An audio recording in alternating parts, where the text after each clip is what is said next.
Bonjour à tous, aujourd'hui je vais vous faire la présentation du piège à frelons.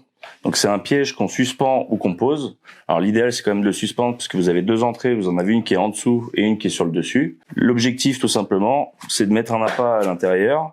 Donc généralement ça va être du sirop avec de la bière, ça peut être des morceaux de viande, ça peut être différentes choses selon ce qu'on cherche à capturer. Ça peut faire les frelons, mais ça peut faire les mouches, ça peut faire les moucherons, ça peut faire les guêpes.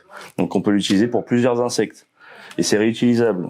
Là, vous avez le bac ici qui vous permet de récupérer les insectes morts à l'intérieur et de garder vos appâts ou votre liquide. On n'est pas obligé de le changer à chaque fois. Donc l'avantage, c'est que ça peut durer plus longtemps, du coup, votre attractif. Et vous pouvez aussi changer très rapidement si vous voulez essayer de cibler un autre insecte. Si vous voulez cibler que la mouche, que le moucheron, il faudra juste essayer de suivre les indications qui sont notées ici pour les attractifs. Une fois que vous avez fait ça, vous remplissez avec votre appât à l'intérieur. Et vous allez remettre ça tout simplement dans les encoches et tourner. Et le but après, c'est de le poser en hauteur de préférence, comme par exemple ici.